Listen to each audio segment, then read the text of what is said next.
Digitalpiano und modernes Design, das passt durchaus zusammen, wie man ganz klar erkennen kann, an dem Casio PXS 7000 aus der Privia-Serie.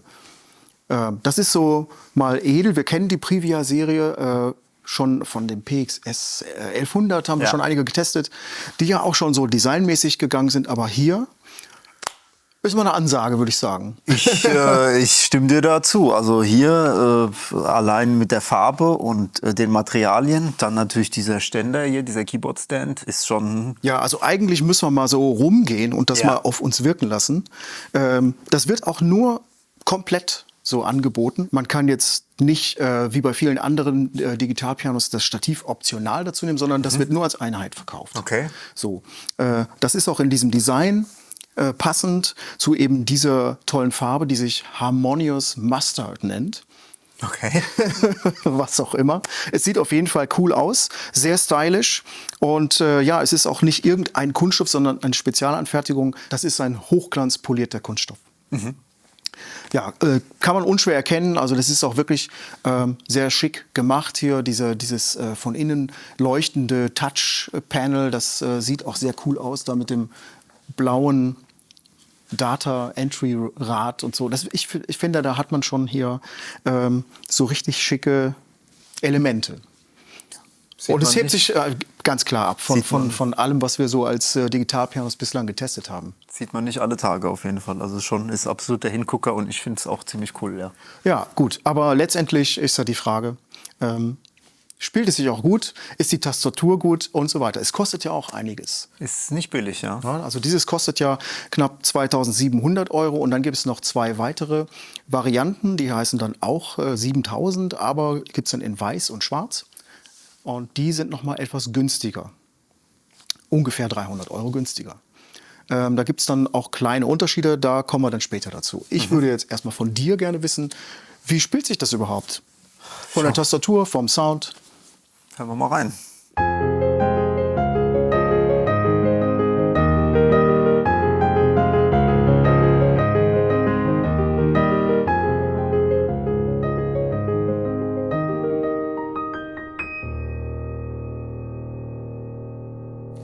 Ja, hat auf jeden Fall das Prädikat perlt. Ja, es perlt. Es perlt. Also Tastatur gefällt mir gut.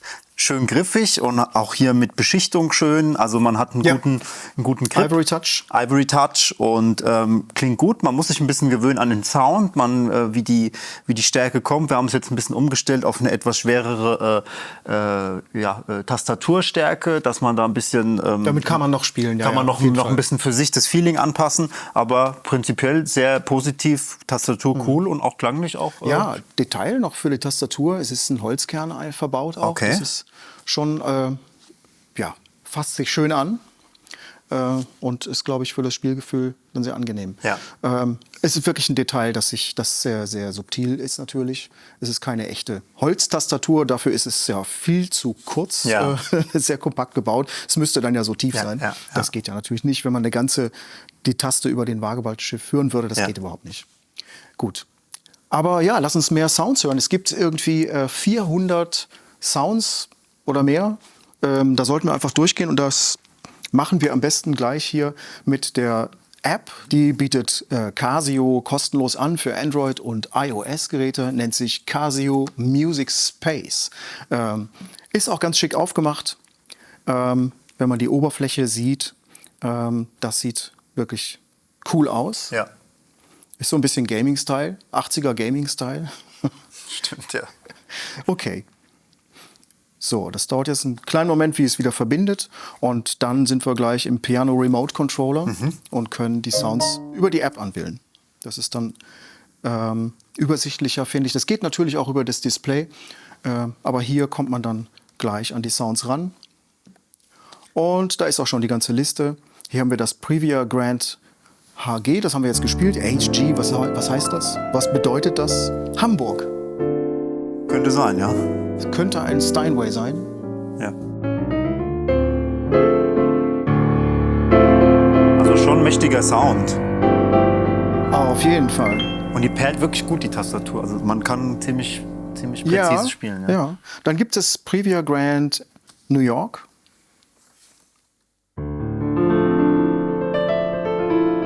Ja, ganz anderer Charakter, offener Klang.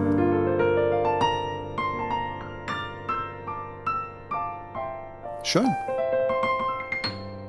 Ja, auch Ja. deutlich. Die gibt es dann als Bright und Mellow Variante. Wir können ja mal die Mellow Variante probieren.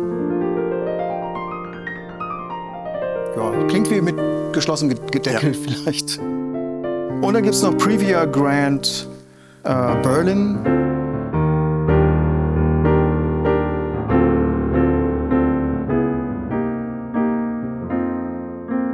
Bechstein, würde ich sagen. Mein Tipp. Könnte sein, ja. Liegt nah auf jeden Fall, ja. Gut, dann gibt es ganz viele Sounds. Hier kann man in der Liste sehen. Und was ich ganz spannend finde, das sind die Best-Hit-Pianos. Und das kann man dann am Namen schon erkennen. Image Piano. Was könnte das sein? Jede Wette. Du musst deine Brille zücken.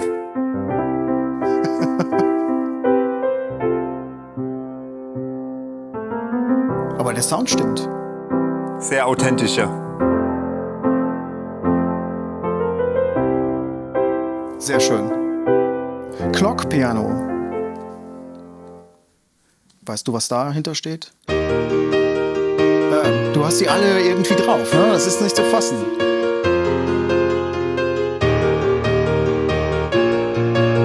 Ja, Wahnsinn.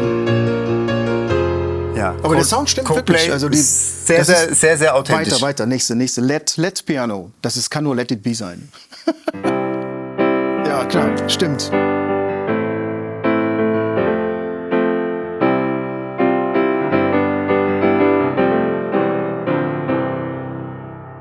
Ich kann den Schluss. Mach den Schluss. Das geht so.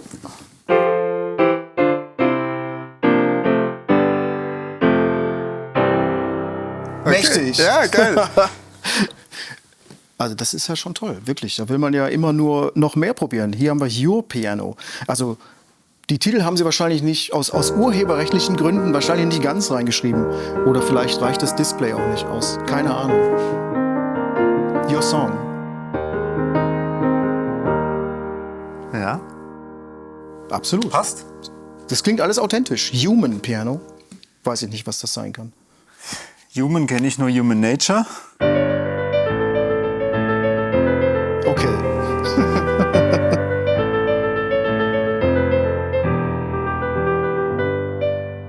Aber ich glaube, da gibt es auch ein anderes, ne? Könnte auch Human League sein. Human League. Das kannst du. I'm only human, Okay, yes. probier du nochmal.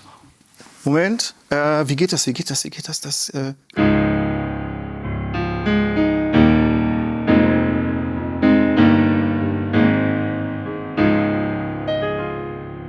Ja, könnte man Klingt jetzt... auch cool. Also ja, es klingt könnte cool. auch passen, ja? Es hat diesen fetten Sound irgendwie. Das ist gut gemacht. Das nächste, was haben wir da? 1000 Piano. 1000 Da Miles. kannst du direkt mal sitzen bleiben. Ja. Das geht...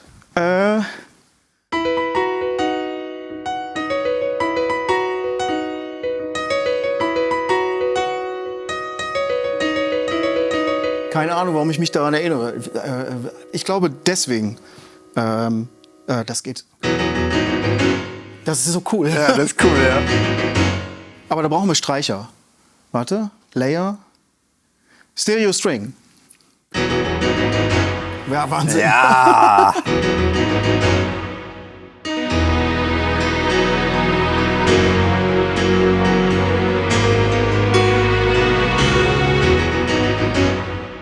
Krass.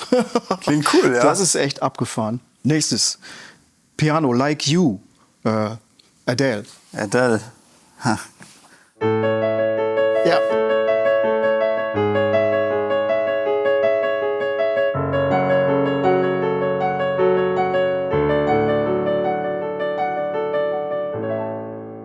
Super. Da sind echt ganz viele Sounds drin. Rhapsodic Piano, Bohemian Rhapsody. Wahrscheinlich, Ja, aber kann ich nicht kriegen spielen. wir so schnell jetzt nicht hin wahrscheinlich. Nee. Aber ich sehe hier V, Insane, Piano. Was ist das? Was ist das? Mach mal an. Ich glaube, das ist das. Yes.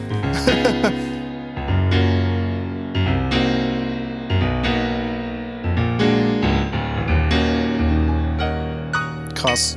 Jamiroquai. Also die Sounds finde ich alle total authentisch gemacht. Jetzt will ich natürlich mehr wissen. Various Pianos, Fine Upright. Okay, da kommen wir in die anderen Sounds, die es natürlich auch noch hat. Also Ragtime und so weiter.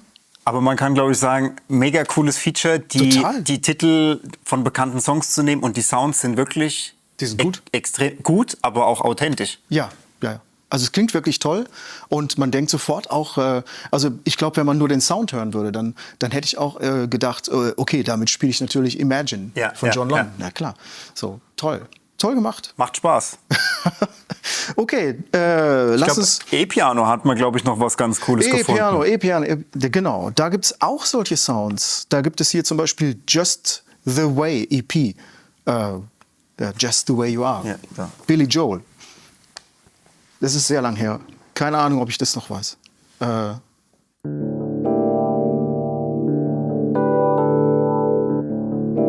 Stimmt. Das stimmt.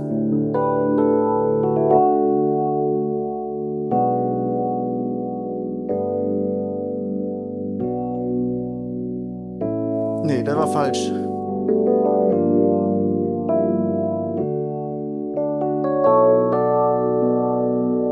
Und dann kommt... Genau. Ja. Und dann auf den Asus her. Okay. Ja, cool. Fast gerettet. War gut. Not in Love, okay. Dann das spiele ich auch. Ja, das ist, glaube ich, E-Piano-Fachmann. das ist der Lick, den muss man drauf haben, wenn man Fender Rhodes spielt.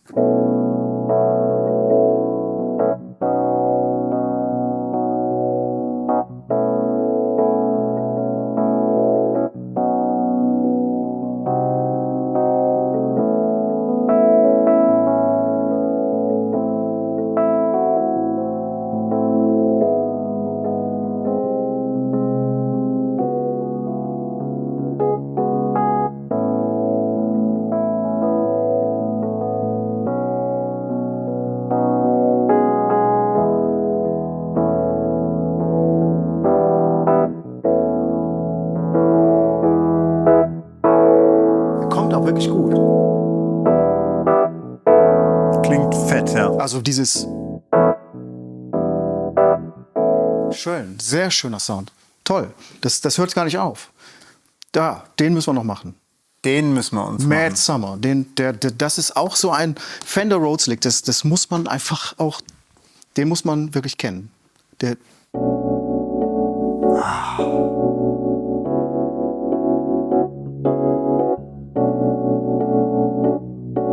Finde ich super. Butterweich. Ja, dieser Stereo-Tremolo. Mega gut. Einfach schön. Kool and the Gang aus den 70ern irgendwie. Absoluter Klassiker. Wenn wir schon das iPad dabei haben. Ich habe irgendwann mal einen Artikel geschrieben über dieses Thema. Das speisen wir jetzt mal hier ein. Hier gibt es nämlich auch Bluetooth Audio. Das verbinden wir jetzt einfach mal. Audio Pairing. So. Da wurde die MIDI-Verbindung zu der App wurde unterbrochen, weil man kann nur eines von beidem machen. Entweder das Audio-Pairing oder eben das MIDI, Bluetooth MIDI. So, das habe ich nämlich mal in Gadget eingespielt. Und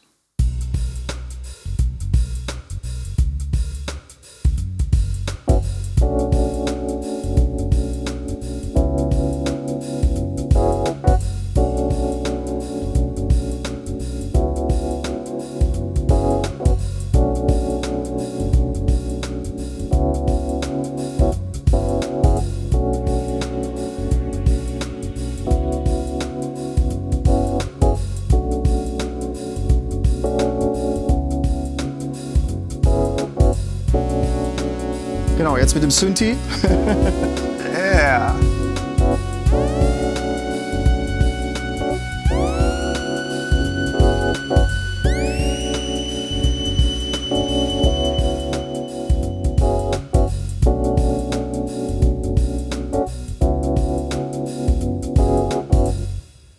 Super cool. Yeah.